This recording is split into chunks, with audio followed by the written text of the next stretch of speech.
This is Geek News Central. My name is Todd Cochran, coming to you from the New Media Production Studio.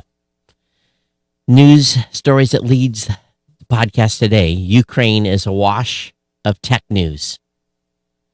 Samsung kills the Galaxy brand. Those stories and more. I want to welcome you to episode 1589 of the Geek News Central podcast for Monday, February 28th. This show is sponsored in part by GoDaddy.com. And listeners just like you. Great deals from GoDaddy can be found at geeknewscentral.com/GoDaddy. You can support this show today at geeknewscentral.com/insider. I want to give a warm welcome to all the new listeners of the show. Make sure you get over to geeknewscentral.com, follow or subscribe to the podcast, and sign up for the newsletter when you're on the website. And, of course, read all of our ongoing content written by our writers there as well. So do that. That'll get you connected with the show so that you don't miss a single episode. You can always join our chat room at geeknews.chat or our Discord channel. That link is in the show notes on the website.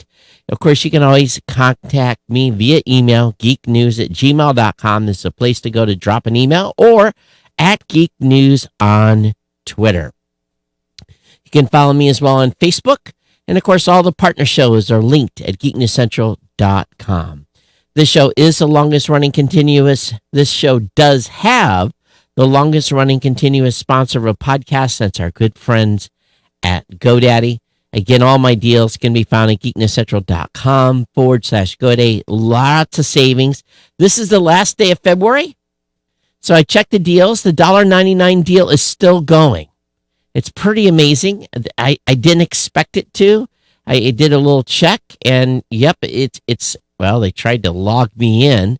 There is a deal going on right now, $1.99 a month economy hosting for the first year with a free domain, or $2.99 a month for a managed WordPress hosting site for the first year. It includes a free domain name. So $2.99 a month for the managed WordPress, $1.99 for the economy hosting, or you get a free trial of GoDaddy website builder, your choice of personal business or business plus plans, and or $4.99 gets you a new .com. If you're a brand new customer, you want to transfer one in, and if all else fails, grab my 30% off code and use that. All of these codes, all of my links on my website at geeknewscentral.com/GoDaddy is designed to save you money and give you the maximum savings possible when you're picking up a GoDaddy product or service. GoDaddy has given me these codes to ensure that you save an average of 94% on purchases of GoDaddy hosting accounts and an average of $3.50 on a GoDaddy domain name. And there's lots of new domain names out there. It's not just .com anywhere. There's just about every top-level domain you can think of. I own just a few as well, so definitely check those out, those new top-level domains. They're not always going to be priced at $4.99 for a new customer. That's for a .com, so definitely shop around, look at these, use my promo codes, use my 30% off coupon code as well. Again, you can find all those at geeknewscentral.com/GoDaddy. I thank GoDaddy for being a longtime sponsor here of the podcast. Thank you so much. So it's definitely a Red Bull show. I'm running out of steam today. It's one of those days. I don't know. I made the mistake of turning the television on to a news channel, and wow. Not good for one's mental health, but boy, oh boy. The world is definitely in turmoil. Lots of news today about Ukraine, a lot of tech stuff going on. We just can't miss it. And at least the world is unified. At least most of the world has unified. And, taking a negative view to what the Russians are doing, especially the dictator over there by the name of Putin. I know. He's not a dictator, but he might as well be one. But, the world is in turmoil. And, I remember back in 1999, a lot of people were prepping for the new millennium and, what could happen. And, a lot of the preparations people made, there wasn't a big craziness when the clock ticked over to 2000. as was expected. Sure, there was some software and some stuff like that that broke. But today, we're really in a different time, and things are really, at least here in the United States, kind of out of control from a cost perspective. The prime example of that would be just here in where I live in rural Michigan. House prices have doubled. What you could buy for $135,000 2 years ago is now $265,000. And that may not seem a lot in the scheme of things, but you're also talking about an area that has a median income that's probably under $40,000 a year. So it's an interesting move, what's going on with the grocery prices and everything else that's going on. Now, I have to give credit where credit's due. My sister kind of saw some of this on the wall, and we put another beef in the freezer in the middle of last year. So from that perspective, we've been able to, not incur such a heavy load when it comes to beef, chicken, pork. But still, you go to the grocery store and you get canned goods, or you get bread, or whatever you're buying. And the next thing you know, your cart's double the cost of what it used to be. And if it's affecting us here that badly, it's got to be worse in some of the major cities where prices are even higher. I marveled when I moved out of Honolulu and came back to Michigan how much cheaper it was to shop. And it's got to be impacting people in Hawaii more, because if it's more expensive here, it's definitely more expensive there. So, it's starting to become apparent that maybe it's time to look at becoming a little more self-reliant and being prepared. And I'm not saying become a prepper, but be prepared. And if you have the ability, maybe it's time for some of those non-perishable goods, beans, rice, pastas, dry goods, stuff that you can keep and store. And I'm not saying go crazy, but maybe throw a few extra packages in the grocery cart and set those aside, and maybe build a little stock, because it's just been a little too crazy the last couple of years to fully become dependent upon. And if I'll be kind of honest, I was shocked.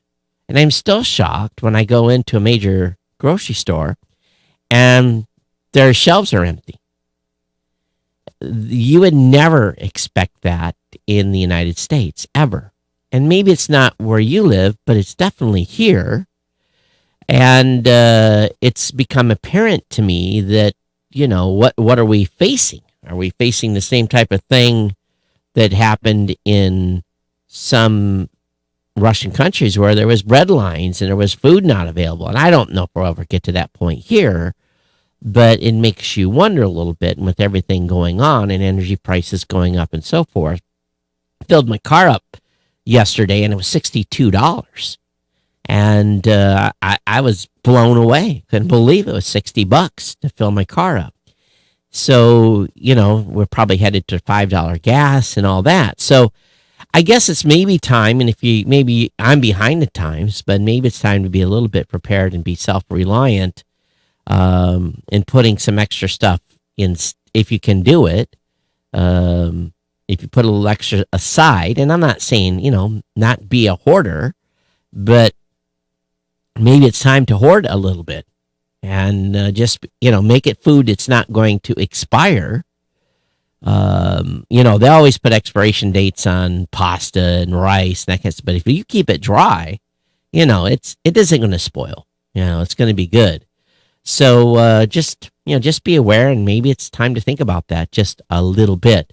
But I'm not going to go be making a bug out camp or a bug out place anywhere, because usually your bug out place isn't going to be as good as the place you're living in if you can, maintain yourself. But it's kind of a crazy time right now, and makes you question a little bit what's happening in the world. But maybe I'm overreacting, but I think it's good to be prepared. in all ways possible. All right. Okay, so what say you? What do you think?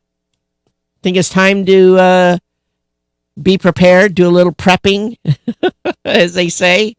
Is it is it that time? I don't know. It makes you wonder just a little bit, doesn't it? But I made a Facebook post that, are we going to be at DEFCON 4? Are we going to go to DEFCON 3?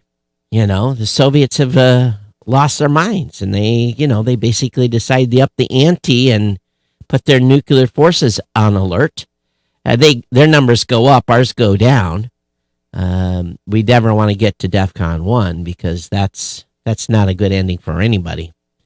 So where are we at? 3? Did we go to 3? I don't know. Time will tell. But anyway, what do you guys think? What's going on in the world? Do you think think I'm overreacting, or are you beginning to ask questions yourself on the state of affairs that's going on within the country? Because if you look at the news, especially even the tech news today, which I'll lead off with, it's scary out there. Now, Ukraine asked Elon Musk basically for Starlink terminals as the Russian invasion disrupts broadband. And he replied, the Starlink service is now active in Ukraine and more terminals are en route. So, of course, they have to have the ground terminals to be able to connect up. So we'll see what happens.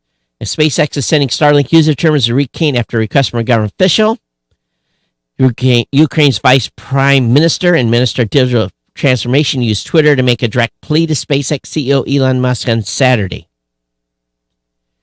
He said, while you try to colonize Mars, Russia tries to occupy Ukraine. While your rockets successfully land from space, Russian rockets attack Ukrainian civil people. We ask you to provide Ukraine with Starlink stations and to address saying Russians to stand. About 10 hours later, Musk responded, Starlink service is now active in Ukraine, more terminals are route. A bit later, he sent a tweet thanking Musk and adding another tweet thanking Ukraine's ambassador to the United States for swift decisions related to authorization certification allowed us to activate the Starlink in Ukraine. Now, we don't know how many terminals are in Ukraine. We know that Starlink was used to basically be a digital link for Tonga when they were cut off by a tsunami. And we know that Ukraine was originally slated to go live in 2023, and that likely the relay towers that Starlink is using to provide Ukraine with internet coverage are likely in neighboring countries where Russian troops cannot target them. And the closest Starlink ground terminal is in Poland. So apparently, the terminals did arrive. Now, check this out. How they got them there, I don't know. But there's a truck, and it shows Starlink terminals from today. So I applaud Elon Musk for doing what he has done here.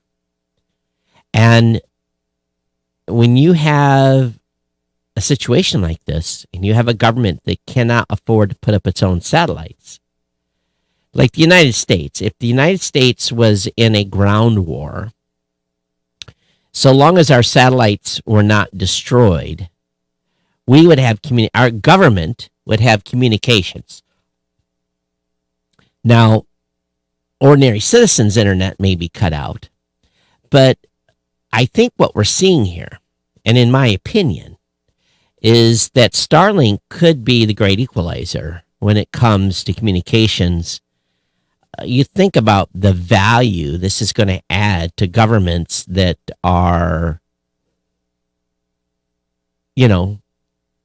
under risk, and the ability for them to be able to communicate Nothing is going to beat a wired connection. Don't get me wrong.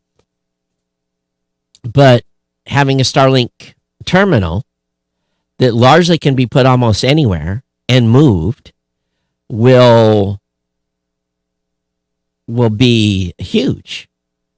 But it is pretty amazing. They did send terminals. And I'm looking at this picture. I see 1, 2, 3, 4, 5, 6, 7, 8, 9, 10, 20, 25, 26. And there's, I'm sure, several rows of these.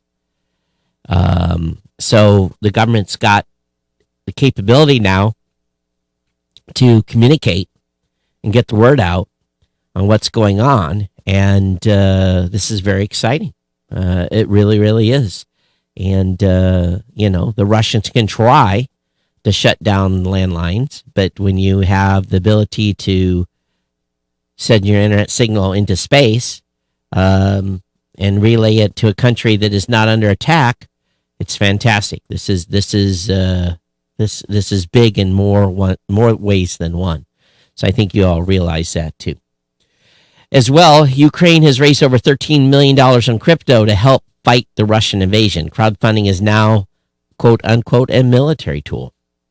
The Ukrainian government has got this from 18,000 contributor after it launched a crowdfunding effort on February 26 to bolster its fight. The country has raised a total of $20.9 million since invasion again, but got its biggest lift when it published its wallet address for Bitcoin, Ethereum, and Tether on Saturday. So this is big. You can send them money directly to their Bitcoin wallet. The National Digital Transformation Ministry told Reuters it would use the crypto to destroy as much Russian soldiers as possible. Unofficial efforts like Come Back Alive and Support Ukrainian Sovereignty have also raised cryptocurrency to support the Ukraine military and local charities. The actions come as cryptocurrency exchanges have partially clamped down on Russia. Finbold and Reuters note Beyonce had already restricted crypto accounts affected by sanctions against Russia as well. So the cryptocurrency donation is tiny compared to conventional aid. We know the U.S. government alone contributed $350 million in military support this past weekend, but how do they get it there? So in this article, they have the Bitcoin, Ethereum, and Tether addresses. So if you want to send some crypto to Ukraine, and this was, I believe, was actually posted by the Ukrainian president, the link, you're able to do that. And just think, if every one of us sent $20, what the effect would be to help them raise some money to fight the Russians. So this is huge, and we've got more Ukraine tech news going on later in the show, but we'll go ahead and switch topics up here a little bit and move through. Again, if you like the show today, definitely consider becoming an insider at geeknewscentral.com/insider. I'd like to bolster that. I'd like to add us 100 new insiders in the next 60 days. So consider becoming an insider of the show at $2, $5, $10, $15, $20, or $25 at geeknewscentral.com/insider. Apple's been rumored working on a foldable iPad MacBook hybrid. The device could have a 20-inch screen. Bloomberg's Mark Gurman reported Sunday the rumored hybrid device was previously mentioned by analyst Ross Young, who speculates it would support that screen size. And this speculation about dual screen device suggested the foldable would include a virtual touchscreen keyboard on one side with a target date of 2026. So we'll see. Again, just a rumor. Being that this is a time where people are wanting to make sure they have secure communication, what is the best VPN for your PC? Now, many of you can't afford to pay for a VPN. There are some free ones out there. So what is the best free VPN? Windscribe VPN is a free one. Along with that, Proton VPN, BetterNet VPN, ZenMate is another one. Now I use what is the one I use? Proton. I think I use Proton myself when I'm traveling. So definitely check those free VPNs out. There's lots of paid ones as well, but don't leave home and don't go connect the internet without using a VPN Just keep things locked down, all right? Keep your experience private, not especially when you're on some public Wi-Fi. We've talked a little bit about Wi-Fi 7. Wi-Fi 7 is coming, and it's going to be the key feature Qualcomm's new Snapdragon Connect premium brand. So we could see Wi-Fi 7 products starting to roll out this year, and we've talked about it quite a bit here, and it's definitely going to be another quote-unquote speed increase. I actually had to kind of laugh because this next article, when I started podcasting in 2004, mid-2005, I added a way for you guys to be able to call in and leave a message for the show. And we did that for a long, long time. And then it kind of went out of vogue and no one was doing it anymore. But iHeart has decided to modernize the radio call-in with the launch of TalkBack, a tool for sending voice messages to show hosts. This is kind of interesting. With a push of a button, listeners can offer feedback, respond to host questions by recording a 30-second voice message. What makes this offering unique is that the recordings aren't just going to some inbox somewhere. TalkBack is integrated with the proprietary iHeartRadio CMS system, so the voice recordings are available to use live on air within about 10 seconds after sending. I'd like to have something like that for podcasts where you guys could be watching me on Facebook or Twitter or Instagram, something like that, and you could send in an instant message, voice message to the show. So what do you think? What should we adopt to do that? Love to hear your thoughts on that. Samsung is officially killing off the Galaxy Note brand, but the stylus stays. So the news isn't exactly a surprise. Samsung hasn't released a Galaxy Note device since the Galaxy Note 20 and the Note 20 Ultra released in 2020, and this year's Galaxy S22 Ultra, which featured the return of an integrated stylus, is a Galaxy Note device in everything but name. So it's going to be called Ultra for now. So they've just did a little bit of rebranding. Same hardware is available. Toyota has shut down a Japanese factory after possible cyber attack on a supplier. They're going to suspend production at 14 domestic vehicle plants on Tuesday. It made the decision after one of its suppliers was hit by a suspected cyber attack. The U.S. and other countries have warned of cyber attack risk as the Ukraine crisis escalates. There has been some here in the United States already. Cannot be completely contributed to Russia, but maybe. Kojima Industries is the company that was hit by the cyber attack. Yeah, it's going to shut Toyota down for a few days. The Dutch have fined Apple again. The company argues it's complicit or complied, and the Dutch don't agree. So another $5.7 million. OnePlus 10 Pro is headed to the United States, Europe, and India in March. OnePlus will also be sticking with Oxygen OS instead of shifting to a unified operating systems. So that's interesting that they are sticking with this other operating system. It really, really is. So they're not going to share a unified OS with Apple. OPPO is another mobile phone manufacturer that's mostly known in Asia. So in today's announcement, the company confirmed the global OnePlus device will continue to run Oxygen OS, whereas the China counterpart will stick to Color OS after their switch from Hydrogen OS since last year's OnePlus 9 series. In the case of global, OnePlus 10 Pro will launch with Oxygen OS 12.1. So I don't know if what's all available app-wise in those platforms when they do that. Someone that may be familiar with that, I'd love to hear. Does Facebook and Twitter and all the major platforms build for that operating system so that they can get those apps?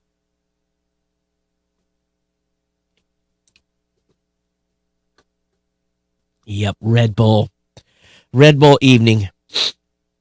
So TikTok, by the way, you want to see what's going on in Ukraine? You want to see the news, the real news? Go to TikTok. There's video after video after video after video of Ukrainian fighting, the Ukrainian PPO taking image of stuff, of tanks out of gas, armed personal carriers out of fuel, even some back and forth discussions between Ukrainians and Russian soldiers. I mean, it's all there. It's not in the news. You can see ground truth on TikTok. I'm telling you, TikTok is the place to find news. And don't see a lot of Russians posting. See a lot of Ukrainians posting stuff. So be advised, though, some of it is graphic in nature, okay? So just be aware. But anyway, TikTok is taking aim at YouTube with longer 10-minute video uploads and new capabilities rolling out to everyone worldwide.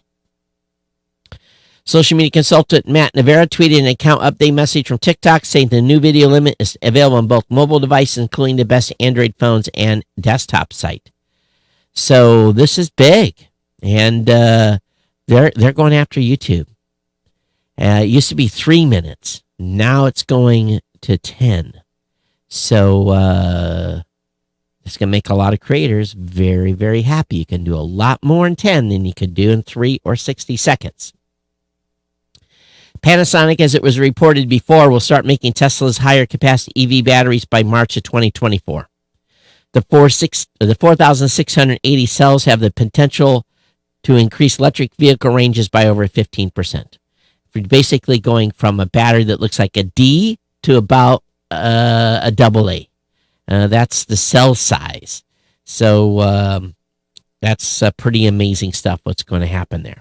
A little more density, a little more new tech, I guess. Instagram says that the iPad is not big enough to make an app a priority. Apparently, there's not an app for Instagram on the iPad, which is amazing. It's been more than 11 years since Instagram first launched, and there's still no native iPad app. Instagram users are limited to using web interface of the iPhone version, an app that is definitely not optimized for the iPad's larger screen. According to Instagram, that's not going to change anytime soon. It's curious. Now, the company was already supporting 4 platforms: iOS, Android, Web, and Instagram Lite. He also mentioned Instagram's competitors by name, calling TikTok and YouTube behemoths. In relation to how people use Instagram versus those apps, he says that Instagram users share more in private messages than they do in the feed or through stories, and that the company needs to adapt. So what do they need to adapt to? My company's been slowly working on building its Instagram presence. If you haven't followed us, Blueberry Podcasting, search for it on Instagram. Give our stuff a like. My social media team's been doing an incredible job over there. So definitely take a peek. More Ukraine news. Tesla's offering EV charging near Ukraine for those fleeing the conflict. It won't cost drivers to charge EVs at some superchargers in Poland, Slovakia, and Hungary for a limited time. So that's good. And we know that Tesla doesn't currently operate in Ukraine, though some people there are said to have imported its EVs, and the company wants open supercharger sites in the country. So I hope that they let other people with EVs, just not Teslas, as long as they have the adapter to charge as well. Etsy's getting on the game by canceling $4 million in Ukraine seller fees. The company wants to support creators that hurt by Russian invasion. So Etsy must be pretty big. Etsy is joining the ranks following the Russian invasion of craft-oriented marketplace, writing off all outstanding fees for Ukraine-based sellers. The move is worth about $4 million. The gesture comes amid a flurry of help for Ukraine. Airbnb has offered housing up to 100,000 Ukrainian refugees. Of course, we know that what Elon has done. Etsy fee waiver isn't large compared to some of these other relief efforts. It's not compensating sellers for lost business or waiving future fees, for instance. Still, this could be welcome for Ukrainians who had to deal with outstanding Etsy bills on top of the Russian military campaign. So you can buy food, if there is any. Twitter is also labeling tweets from the Russian state media outlets. Twitter's seen more than 45,000 tweets a day sharing links to those outlets, and they're adding prominent labels to tweets from Russian state media outlets as it tries to limit the publication reach on its platform. Today, we're adding labels to tweets that share links to Russian state-affiliated media websites, are taking steps to significantly reduce the circulation of content on Twitter. Our product should make it easy to understand who's behind the content you see and what their motivations and intentions are. So they basically put a big block on there. So example, account Sweet Susie said, take a look at this article. And they say, stay informed. This tweet links to a Russian state-affiliated media website, so that people are going to know that this could be Russian propaganda, so that you don't go over there and support that. Don't click on those links. Don't go over and support RT.com. All right? Remember, it's a state-controlled news agency. RT's okay. No, it's not. It's controlled by the Russian state. Just be aware. Microsoft says it's informed the Ukrainian government about cyber attacks. Brad Smith, Microsoft's president, wrote in a blog post on Monday detailing the company's effort to keep Ukraine informed of cyber attacks.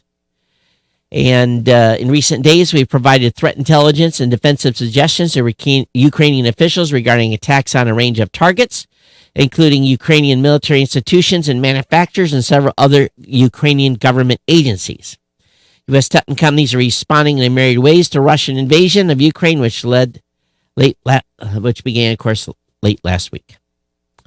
So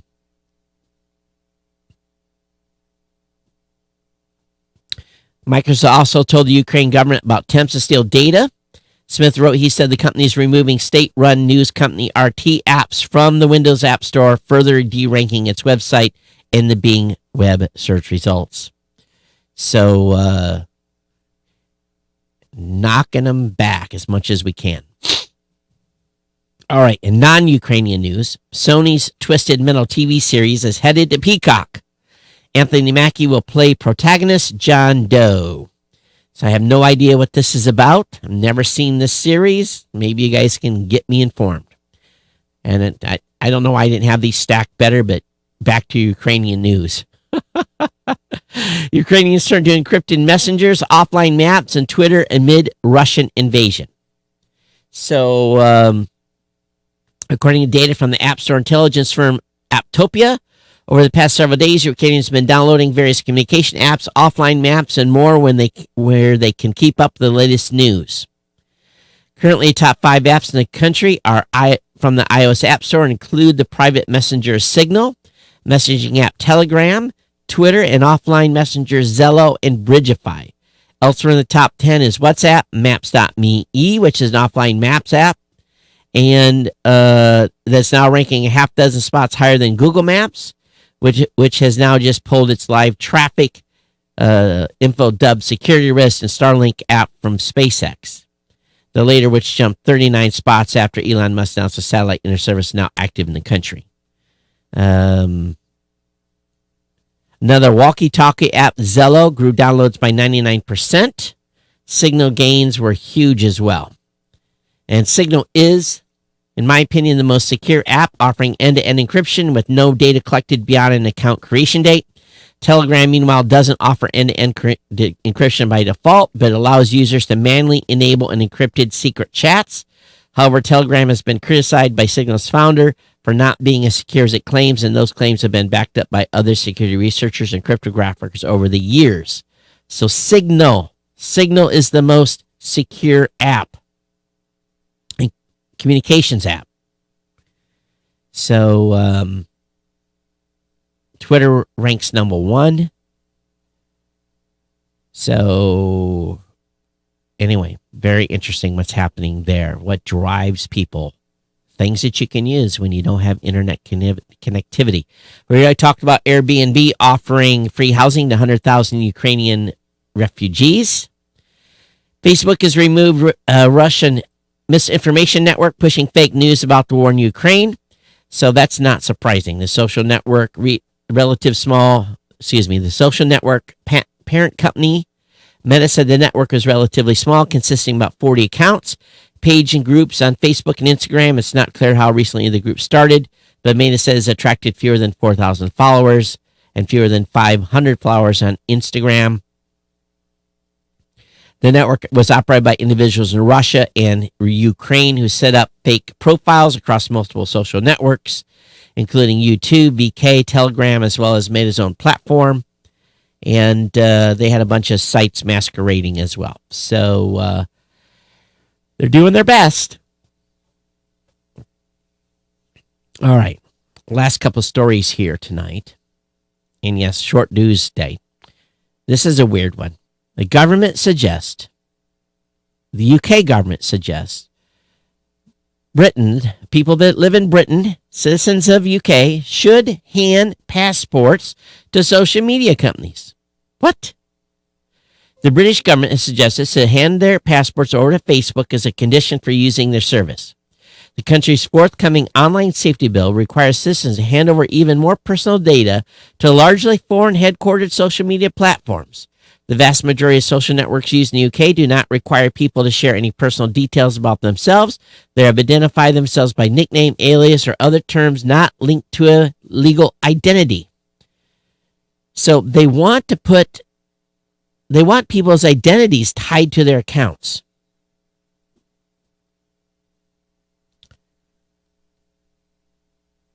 I don't understand why they would do that. But they want to know who's making statements, I guess.